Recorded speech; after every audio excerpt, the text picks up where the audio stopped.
মধুর সুরে আব্দুল্লাহ ইবনে ওমর রাদিয়াল্লাহু তাআলা হতে বর্ণিত, নবী সাল্লাল্লাহু আলাইহি ওয়াসাল্লাম বলেছেন, একবার তিনজন লোক পথ চলছিল। তারা বৃষ্টিতে আক্রান্ত হলো। অতঃপর তারা এক পাহাড়ের গুহায় আশ্রয় নিল। হঠাৎ পাহাড় হতে এক খণ্ড পাথর পড়ে তাদের গুহার মুখ বন্ধ হয়ে গেল।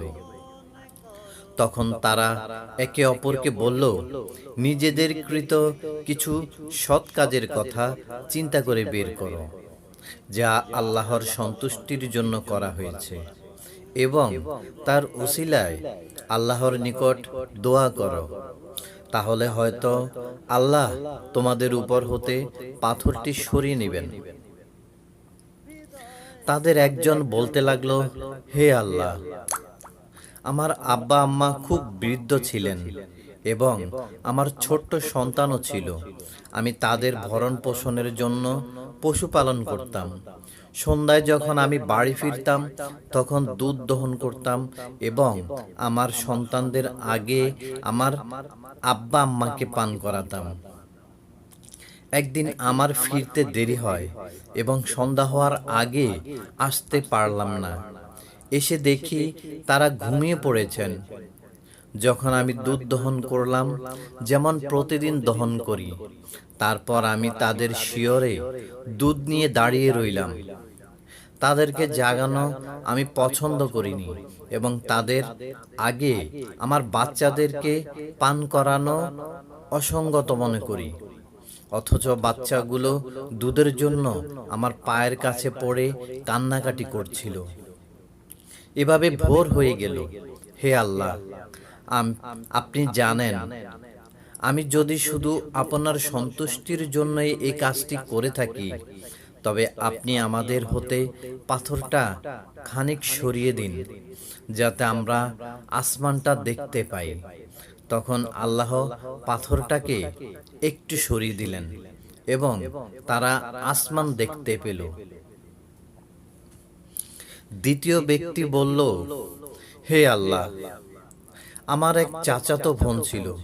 পুরুষরা যেমন মহিলাদেরকে ভালোবাসে, আমি তাকে তার চেয়ে অধিক ভালোবাসতাম।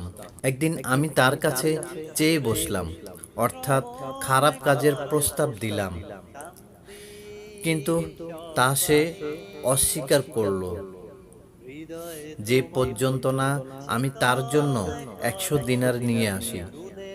পরে চেষ্টা করে আমি তা জোগাড় করলাম এবং তার কাছে এলাম। যখন আমি তার দুপায়ের মাঝে বসলাম, তখন সে বলল, হে আল্লাহর বান্দা, আল্লাহকে ভয় করো, অন্যায়ভাবে পর্দা ছিঁড়ে দিও না, অর্থাৎ আমার কুমারীর সতীত্ব নষ্ট করো না। তখন আমি দাঁড়িয়ে গেলাম, হে আল্লাহ, আপনি জানেন, আমি যদি শুধু আপনার সন্তুষ্টির জন্য এই কাজটি করে থাকি, তবে আপনি আমাদের জন্য পাথরটা সরিয়ে দিন। তখন পাথরটা কিছু সরে গেল। তৃতীয় ব্যক্তি বলল, হে আল্লাহ, আমি একজন ফারাক চাউলের বিনিময়ে একজন শ্রমিক নিযুক্ত করেছিলাম। যখন সে তার কাজ শেষ করল, আমাকে বলল, আমার পাওনা দিয়ে দাও। আমি তাকে তার পাওনা দিতে গেলে সে তা নিল না। আমি তা দিয়ে কৃষি কাজ করতে লাগলাম এবং এর দ্বারা অনেক গরু ও তার রাখাল জমা করলাম। বেশ কিছুদিন পর সে আমার কাছে আসলো এবং বলল, আল্লাহকে ভয় করো, আমার মজুরি দাও। আমি বললাম, এই সব গরু ও রাখাল নিয়ে নাও। সে বলল, আল্লাহকে ভয় করো, আমার সাথে ঠাট্টা করো না। আমি বললাম, আমি তোমার সাথে ঠাট্টা করছি না, ওইগুলি নিয়ে নাও। তখন সে তা নিয়ে গেল। হে আল্লাহ, আপনি জানেন, যদি আমি আপনার সন্তুষ্টি লাভের জন্য এই কাজটি করে থাকি, তবে পাথরের বাকিটুকু সরিয়ে দিন। তখন আল্লাহ পাথরটাকে সরিয়ে দিলেন।